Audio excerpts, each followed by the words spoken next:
Hello, it's me again. Now I am going to be recording 4 videos back to back today. I've done my weekly watches, I've done a list from this which was favourite sci-fis, and now I'm about to record my favourite actors, and then I'm going to be recording my favourite actresses. Let's get into this week's film listography, which is listing my favourite actors. We've got 10 on the list and we've got a few honourable mentions here at the bottom, so let's just fly through the honourable mentions. The honourable mentions are Liam Neeson. Obviously, we all know why. He's from my hometown. Michael Caine, Mel Gibson, Heath Ledger and Willem Dafoe. They're on the honourable mentions list. They're actors I really enjoy. So, on to the main list. So at number 10, I have got Jake Gyllenhaal. He rarely turns in a bad performance. I have seen movies of his that I'm maybe not too keen on, but I feel as an actor, he gives his all. He's a really nice guy. He gives a lot to young up-and-coming actors. He attends like classes and gives advice, and he just seems like an all-round really nice guy, and I pretty much enjoy anything he's in. So Jake Gyllenhaal is my number 10. My number 9 is someone, when I was writing this list, that I almost left out, which is why he's as low as number 9, and it's Nick Cage. It's no secret I'm a massive fan of Nicolas Cage. I will admit a lot of his movies are absolutely terrible. The remake of The Wicker Man is a travesty. You won't see many worse films than that, but he does have the ability. Watch Leaving Las Vegas, absolutely incredible performance. The main thing I love about Nicolas Cage is he's a worker.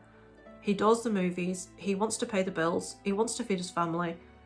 He will do whatever and he will give it his all. Even if the movie's terrible, he will give a full performance as to the top of his ability. He doesn't dial anything in at all.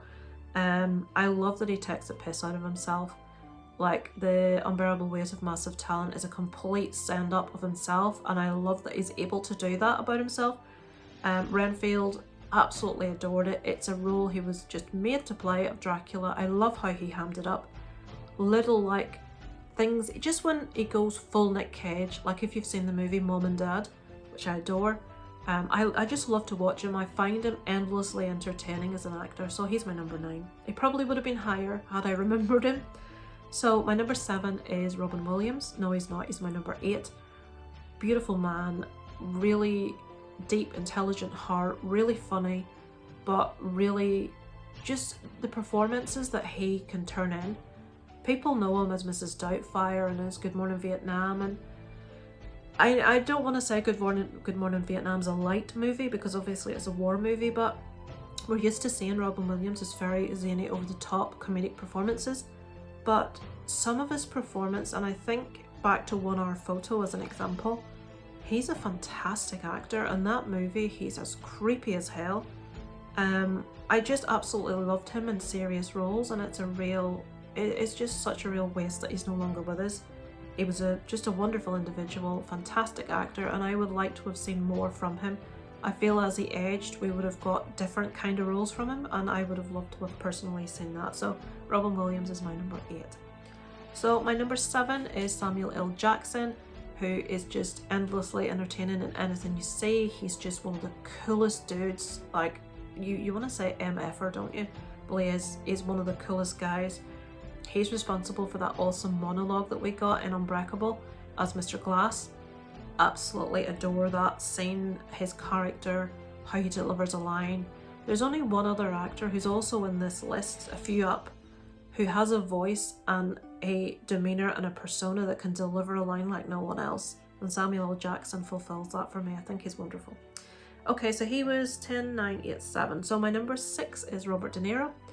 Robert De Niro is a very, Lisa should think of her words before she starts recording a video. He can turn his hand to anything. Obviously, we've seen him in very serious gangster kind of roles. Gangster movies, mafia movies aren't my favourite kind of thing, but I can see from what I've seen him in, he's a very accomplished, a very, very good actor. But I love to watch Robert De Niro in funny roles.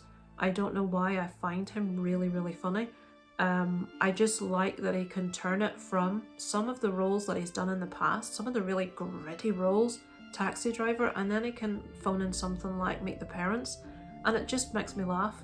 So he entertains me. I don't feel that you watch a film with Robert De Niro. Ugh. Honestly.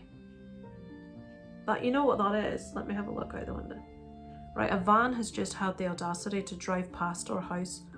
The dog, one of them, is in the kitchen and his bar is shouting at it. So there you go. But if you get little dogs, they just never shut up. Robert De Niro. So my next choice may not be popular. I know he's one of those chalk and cheese actors. You either don't like him or you really like him, and it's Tom Cruise. We're not talking about his personal life. We're not talking about what kind of person he is before people start talking about Scientology, talking about actors. I think Tom Cruise is an amazing actor. When I was much younger, I had a massive crush on Tom Cruise. I bought calendars with him in just so I could cut all the posters out and cover my walls in him. That's when the sort of the Top Gun cocktail era. But everything I watch with him in, I love. People will say, "Oh, well, my dad hates him. He really does." He says he can't act at all. But I mean, Born on the 4th of July, can't act at all. You know, I love the fact that in Tropic Thunder, he just plays a really repulsive. Just the role he plays is really funny. Obviously Maverick was fantastic. None of us expected it to be as good as it was, but what can you say? He's got some movies he does are terrible. The War of the Worlds movie that he did, I was so excited about, and it was shockingly bad. Well, I didn't enjoy it. And what was the other one that was really bad? The Mummy. Oh, that was terrible. But I do feel he's an amazing actor. Like Rain Man, I think he's brilliant in it. I love all the early Top Gun cocktail. I love all that. I just feel he's a really, really, really good actor. And I look forward to seeing more from him as he ages, more serious roles. Maybe stepping a bit away from the sort of action star that he is and stepping into more mature shoes and give us something to get our teeth into. So Tom Cruise is my number 5. My number 4 is that voice that I was talking about earlier when I spoke about Samuel L. Jackson, and he's the owner of probably the best voice in acting, and that's Morgan Freeman. You can't, I mean, I have watched movies purely because it says Morgan Freeman, and some of them weren't good, but when you put his name on something, you're going to watch it because he's just such an established, respected, fantastic actor. Obviously Shawshank Redemption, he completely stole the entire movie, even though it wasn't about him, it was about Andy Dufresne. All we were interested in really was Red. Red was called Red because he was initially written as a red-haired Irishman, just in case you wondered why he was called Red. But yeah, Morgan Freeman, just amazing. Top 3, guys. My number 3 is Tom Hanks. Lovely guy, beautiful man. Just, he can't turn in a bad performance right from his earliest days and his earliest movies. You know, things like Big. I know that wasn't his first movie, but it's one of the first ones I saw of Tom Hanks. And as he's aged, the roles that he's taken on, amazing. Philadelphia, Castaway is one of my favourites because I love a one person, one location. That makes you act. You have no choice in the matter. You have to turn in that performance. There's so many. I don't feel like the most recent one was Otto. What was it? Otto. Was it Mr. Otto? What was it? The one where he plays, it's a remake of Ove. I think it's just called Otto. That was really, really good. It wasn't to the level of something like Castaway, but it was very good.